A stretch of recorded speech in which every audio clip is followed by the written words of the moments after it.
Missing लिंकची काय हालत झाली आहे आपण बघतोच आहे.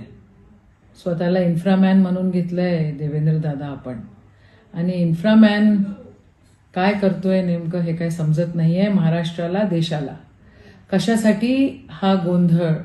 आणि तुमच्या तोंडून वाक्य निघतं की हे टेस्ट होती, तुमचे अधिकारी म्हणतात आहे की खड्डे किरकोळ आहेत. काय सुरू आहे? म्हणजे इन्फ्रास्ट्रक्चरचं सगळी क्रेडिट तुम्ही घ्यायचं आणि टक्केवारीचं क्रेडिट कोण घेईल बरं? आजच्या या सरकारमध्ये जे काही सुरू आहे ते असहनीय आहे.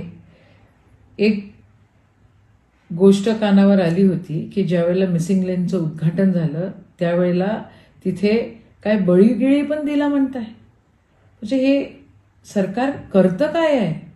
इन्फ्रास्ट्रक्चरच्या नावाने मोठ्या मोठ्या घोषणा करायच्या, मोठे मोठे आकडे त्या ठिकाणी टाकायचे आणि सगळे गोंधळ घालायचे. म्हणजे आज जो प्रकार मिसिंग लिंक सोबत झालेला आहे, महाराष्ट्र तुम्हाला माफ करू नाही शकत. तुम्ही या सगळ्या गोष्टी कुठेतरी थांबवल्या पाहिजे. आणि भाजपचं किंवा महायुतीचं हे जे सरकार आहे हे इन्फ्रास्ट्रक्चर डेव्हलपमेंट नाही करत आहे. हे टक्केवारीमध्ये त्या ठिकाणी चालतंय. 40% टक्केवारीमध्ये चालतंय ते. आणि हे जे काही डेव्हलपमेंटचे प्रोजेक्ट्सचे तुम्ही गोंधळ घालता ना, त्या डेव्हलपमेंटच्या प्रोजेक्ट्समध्ये दुसरं काहीतरी तुमचं नियोजन असतं. हे थांबवा, हे नाही महाराष्ट्राला आवडत आहे, बिलकुल नाही आवडत आहे. हे टक्केवारीचं सरकार आहे. माय बापा हो, हे लक्षात ठेवा.